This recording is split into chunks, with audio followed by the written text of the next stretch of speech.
जय माता दी। आप सभी का हमारे YouTube चैनल पे बहुत बहुत स्वागत है।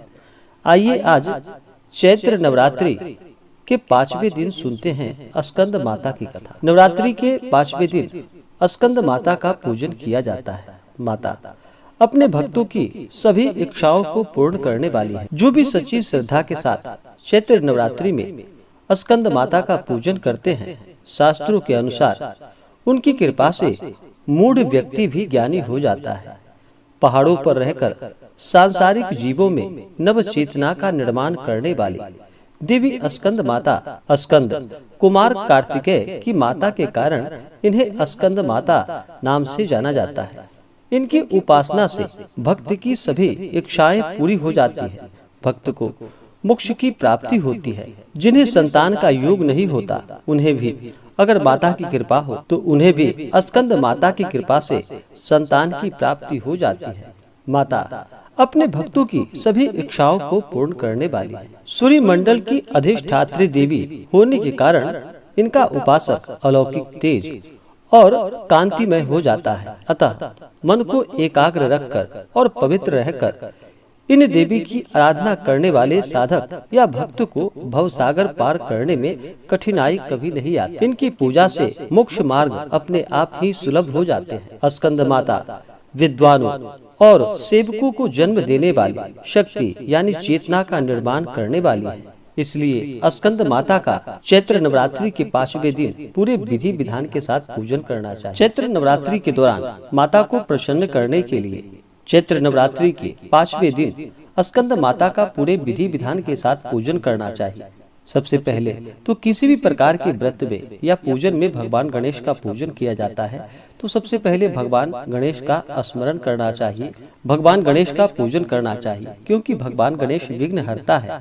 किसी भी शुभ कार्य या मांगलिक कार्यों में सबसे पहले भगवान गणेश का ही पूजन किया जाता है, तो भगवान गणेश का पूजन करना चाहिए। उसके बाद फिर कलशाधिष्ठात्री देवता का पूजन करना चाहिए। उसमें वरुण आदि का ध्यान करना चाहिए। इसके बाद फिर दिन में पूजन होने पर सूर्यादि पंच देवता का पूजन करना चाहिए और रात्रि में पूजन होने पर गणपत्यादि पंच देवता का पूजन करना चाहिए।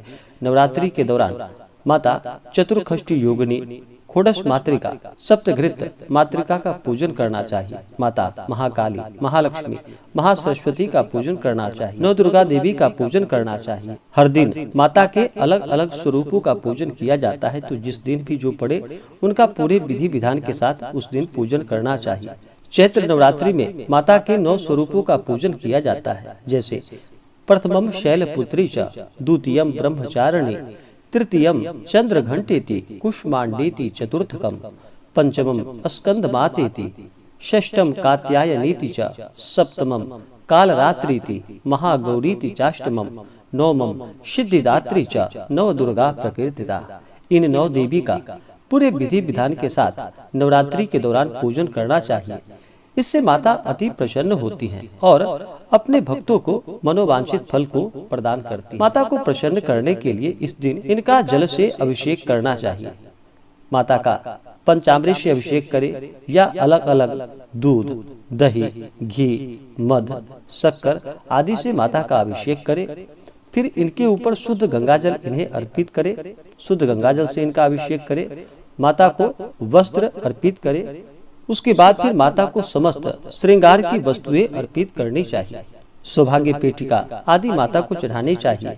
सिंदूर चढ़ानी चाहिए। फिर अक्षत, चंदन, पुष्पों की माला माता को अर्पित करनी चाहिए। फिर धूप और दीप दिखा करके उसके बाद फिर अनेक प्रकार का नैवेद्य अपने श्रद्धा और सामर्थ्य के अनुसार दूध से बने हुए माता को मिठाई का भोग लगाना चाहिए। जितने भी प्रकार के फल होते हैं उतने प्रकार के फल माता को अर्पित करने चाहिए। विशेष प्रकार से स्कंद माता को केला अवश्य ही अर्पित करनी चाहिए और माता को फल आदि भी अर्पित करनी चाहिए।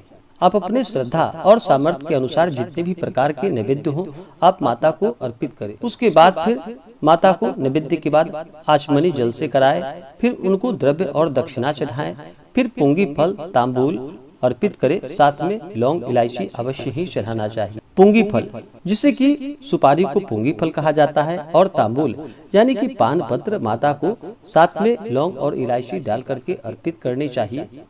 इसके बाद फिर दुर्गा सप्तशती का पाठ करना चाहिए या श्रवण करना चाहिए, दुर्गा चालीसा का पाठ करना चाहिए, कवच, अर्गला, कीलकम आदि स्तोत्रों का पाठ करना चाहिए। अगर यह भी ना संभव हो तो श्री सप्त अश्लोकी दुर्गा, इसका पाठ श्रवण करना चाहिए या पाठ करना चाहिए। इन 7 श्लोकों में संपूर्ण दुर्गा पाठ का पुण्य फल बताया गया है। अगर जो भी भक्त सच्ची श्रद्धा के साथ श्री सप्तश्लोकी दुर्गा का पाठ कर लेते हैं, उन्हें 7 श्लोक के माध्यम से ही संपूर्ण सप्तशती पाठ का फल प्राप्त होता है। किसी भी प्रकार के कार्य में सबसे पहले तो नियम और निष्ठा का होना अति अनिवार्य है। उसके बाद भक्ति भाव, श्रद्धा और विश्वास के साथ ही पूजन करना चाहिए। इससे माता अति प्रसन्न होती हैं और अपने भक्तों पर अपना कृपा प्रदान करती हैं। चैत्र नवरात्रि के दौरान नियमों का पालन करना चाहिए। चैत्र नवरात्रि के दौरान किसी के ऊपर क्रोध नहीं करनी चाहिए। अपने मन में किसी के प्रति ईर्ष्या या द्वेष का भाव नहीं लाना चाहिए। सदा ही धर्म का आचरण करते रहना चाहिए। अपने से बड़ों का सदा ही आदर और सम्मान करना चाहिए। चैत्र नवरात्रि के दौरान किसी भी स्त्री का या कुमारी कन्याओं का बिल्कुल भी अपमान नहीं करना चाहिए। जहाँ पर स्त्री का अपमान होता है, वहाँ से माता स्थिर लक्ष्मी रुष्ट होकर चली जाती हैं। इसलिए कभी भी महिलाओं का बिल्कुल भी अपमान ना करे। सदा ही धर्म का आचरण करे। ब्रह्मचर्य का पालन नवरात्रि के दौरान करना चाहिए। इन दिनों तामसिक वस्तुओं का प्रयोग बिल्कुल भी नहीं करना चाहिए। मांस, मदिरा, लहसुन, प्याज आदि का प्रयोग बिल्कुल भी नहीं करना चाहिए। जहाँ तक हो सके उपवास रह करके व्रत को करना चाहिए। अगर उपवास ना रह पाए तो एक समय फलाहार ग्रहण करके व्रत को करें। अगर यह भी संभव ना हो तो दिन में फलाहार सेवन करें और रात्रि में अगर चाहें तो आप सात्विक आहार एक समय भोजन ग्रहण कर सकते हैं। आपकी जितनी क्षमता हो उसके अनुसार व्रत को रखना चाहिए और निष्ठा के साथ, भक्ति भाव के साथ चैत्र नवरात्रि का व्रत करना चाहिए। नव दुर्गा देवी का पूजन करना चाहिए।